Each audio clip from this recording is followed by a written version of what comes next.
Rendre plus verte la planète tout en profitant des bons produits de la terre et en devenant acteur de la transition écologique, c'est ce que nous propose un duo. Alexandre Bocage et Étienne Duclos, respectivement pour Alexandre, cofondateur et responsable stratégie et finance chez Veragro, une start-up ambitieuse dont l'activité consiste à développer des réponses complètes et durables. On parlera notamment de l'agroécologie, mais pas que, et puis d'un ver de terre, vous saurez tout dans un instant. Et puis Étienne Duclos, directeur général et cofondateur de Sisfarm, qui accompagne des agriculteurs dans le calcul et le financement de leurs projets agroécologiques via le mécanisme des crédits carbone dont on parle beaucoup. Et tous les deux se sont rencontrés, ils ont un point commun au village Basséa. Messieurs, bonjour.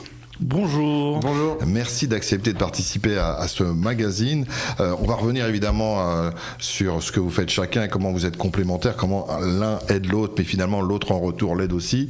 Mais tout d'abord, une magnifique rencontre au village Basséa qui s'est fait très naturellement. Alexandre, tout à fait. On s'est rencontrés il y a. C'est-à-dire que vous êtes déjà hébergé par chacun. Moi, je suis parti maintenant, malheureusement. D'accord. Mais on s'est rencontrés, on s'est chevauchés en termes d'hébergement. Ouais. Et donc, on s'est rencontrés il y a 2 ans et demi, je pense, à peu près. Oui. Et pour la première rencontre, donc c'était au concours Agreen Startup. Donc, Alexandre était dans le jury et moi candidat. Et donc, c'est là où on a commencé à créer des premières synergies. Et après, on s'est retrouvé même aussi à la Ferme Digitale, oui. Une association de l'Altech où on a plus de 120 startups innovantes. Et on est aujourd'hui, j'ai peur de dire une bêtise, mais je crois les 2 seuls représentants de Normand. Tout à fait. Donc ça fait beaucoup d'interactions. Et moi, je suis élu de la Ferme Digitale et c'est Étienne qui présente la Ferme Digitale. Donc ça, c'est génial. C'est la Ferme Digitale, c'est l'agilité. Je sens que ça va être compliqué de les driver parce que j'ai déjà préparé les questions, mais ils répondent déjà avant, donc c'est parfait. Tous les deux avec un rapport près ou loin avec le monde agricole. Alexandre, tout d'abord. Tout à fait, purement et parfaitement en effet avec le monde agricole. Nous, on fait des biostimulants à partir de déjection de vers de terre. Donc on a 25 millions de vers de terre dans une usine qui travaille tous les jours en mangeant des biodéchets. Donc c'est pas vraiment du travail pour eux, c'est leur vie. Et derrière, on fait avec ces déjections des produits qui permettent d'optimiser l'agriculture. Donc pour gagner en compétitivité économique, donc ça aide vraiment le monde agricole. On a vu dernièrement les manifestations. Il y a plusieurs problématiques, pas que celle-là, mais en tout cas, l'important dans le monde agricole aujourd'hui en Europe et à l'international, c'est de gagner en compétitivité. Nous, on va aller chercher du rendement, sécuriser les rendements les années un peu complexes et gagner du rendement les bonnes années, quoi. Mais j'étais au tout début, c'est-à-dire quand je disais lié avec le monde agricole, parce que famille dans le monde agricole ou pas du tout? Alors pas pour ma part. Moi, alors c'est vrai que je m'appelle Alexandre Bocage, ça porte un peu à confusion. Je me suis dit, alors peut-être que mes ancêtres, comme tous les ancêtres français, avaient un lien avec l'agriculture. Alors en effet, mon grand-père était garçon de ferme dans sa jeunesse, donc il y a quand même un lien agricole et du coup il est resté très proche de l'agriculture. Je suis personnellement chasseur, la famille est chasseur. Pas de polémique sur ça, mais en tout cas j'ai en effet un bon contact et un amour pour le monde rural. Du coup, je pense que ça m'a poussé à entreprendre dans ce sens, en effet. Et Étienne, toujours, on démarre par est-ce qu'il y a des attaches dans le monde agricole ou pas? Et moi, Étienne Duclos. Donc, pour le coup, moi, oui. J'attendais un jeu de mots, mais non, pas du tout. C'était juste pour rebondir sur le bocage. Donc, oui, moi, tout d'abord, mes grands-parents agriculteurs, ma grand-mère qui est toujours agricultrice à l'heure actuelle, et puis un parcours dès le plus jeune âge vers l'agriculture. Moi, je suis allé au lycée agricole d'Yvetot. Et puis après, j'ai intégré Unilassal à Rouen, donc pur produit normand agricole, mais déjà tout petit, quoi. C'était la passion pour le secteur transmise par mes grands-parents.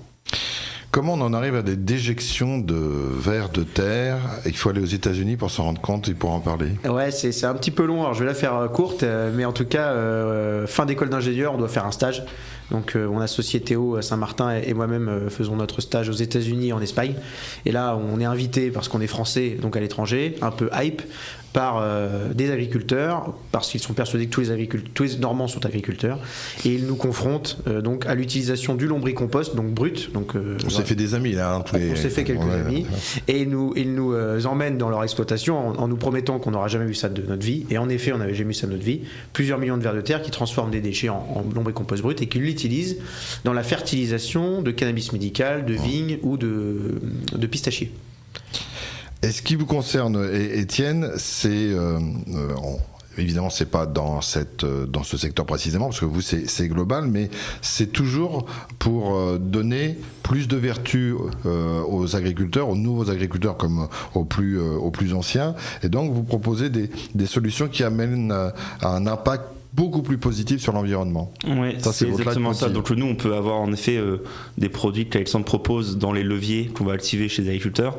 Après, nous, on a une approche très holistique. Quand on va chez un agriculteur, on peut lui proposer en fait quasiment 15 leviers différents qui vont permettre en fait d'améliorer son bilan carbone. On parle souvent de bilan en fait basé sur des solutions naturelles. Pour nous, c'est important. On ne décarbone pas avec de la technologie. On décarbone avec de la biomasse, des végétaux, avec des nouveaux produits beaucoup plus naturels. Et du coup, on va avoir aussi un effet positif aussi sur la biodiversité, sur la qualité de l'eau, sur l'érosion des sols.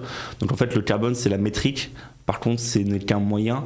Ce qui nous intéresse, c'est vraiment la transformation dans le fond, enfin au fond de l'agriculteur, de sa ferme, pour qu'il soit beaucoup plus vertueux, aussi beaucoup plus indépendant des variations des prix du gaz ou des énergies fossiles. Et donc en fait, on rend sa ferme beaucoup plus résiliente face aux variations des énergies fossiles et aussi de tous les petits problèmes pédoclimatiques qu'on peut avoir sur une ferme.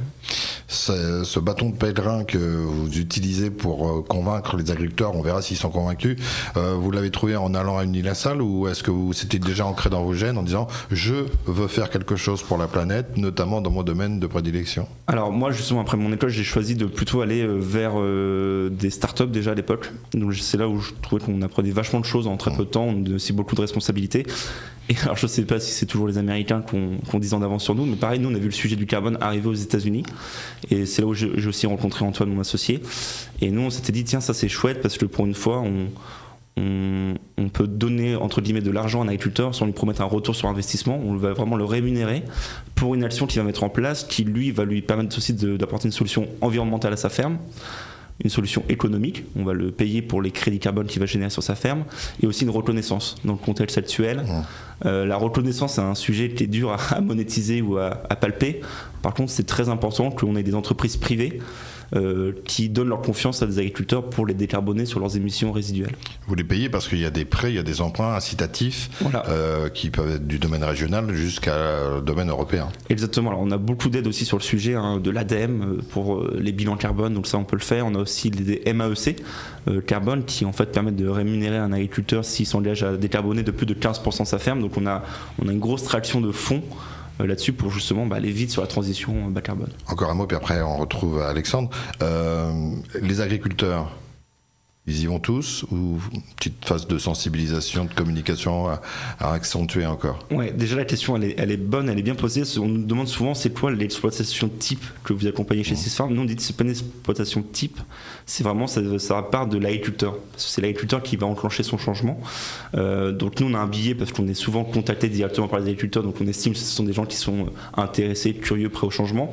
On s'appuie aussi sur un réseau de 50 coopératives et négoces avec qui on travaille, qui nous apportent justement ces agriculteurs là qui sont curieux du sujet bas carbone, et globalement oui on est très bien accueillis parce que aussi chez Sisfarm on maîtrise très bien les enjeux des agriculteurs, on peut leur faire aussi du conseil carbone et on les laisse pas en fait sur le côté. Quand on a un agriculteur où on voit que le changement il n'est pas si significatif que ça, on prend le temps, on lui réexplique la démarche et parfois on lui refait un bilan carbone, on lui refait des simulations et au pire il a juste un bilan carbone et il peut pas aller sur la rémunération bas carbone, mais ça lui a pas coûté grand chose et au moins on lui a expliqué le sujet bas carbone. Alexandre, les produits que vous dispensez ont trouvé preneur? C'est-à-dire qu'ils ont trouvé la clientèle ou là aussi il y a une phase de sensibilisation à faire auprès de ceux vers qui c'est destiné? Ce sont des produits qui augmentent de 10% par an en termes de chiffre d'affaires en France, en Europe et même dans le monde. Nous, on a un produit très innovant, donc c'est un biostimulant, ça fait partie de la famille des biostimulants, donc c'est vraiment nouveau dans cette thématique. Par contre, il y a beaucoup d'agriculteurs qui utilisent d'autres biostimulants, des extraits d'algues, des extraits de plantes. Donc, beaucoup d'agriculteurs aujourd'hui utilisent ce type de produit. Pas tous encore le nôtre, ça viendra, mais on a déjà en effet beaucoup d'agriculteurs qui utilisent, particulièrement dans le Grand Ouest et dans le Nord, nos solutions, et on est en train de développer au national et même à l'Europe des 27 en ce moment, avec pas mal d'expérimentations. On a plus de 200 coopératives et négoces qui testent le produit. Donc c'est pour ça que je dirais qu'il n'y a pas encore de sensibilisation à faire, mais il faut continuer d'accentuer le bâton de pèlerin. En 15 secondes qui nous restent, comment on peut vous contacter? Nous sur notre site internet, par téléphone, donc contact@veragro.fr, avec grand plaisir. contact@6farm.fr ou en venant au village BCA de Rouen, nous, encore pour 9 mois. Voilà. Et sur notre site internet, je pense, www.6farm.fr. Eh bien, merci messieurs, le message est passé. Vous pouvez retrouver ce magazine bien sûr sur nos podcasts habituels et puis sur la ligne que vous connaissez bien, radiosensation.fr. Merci.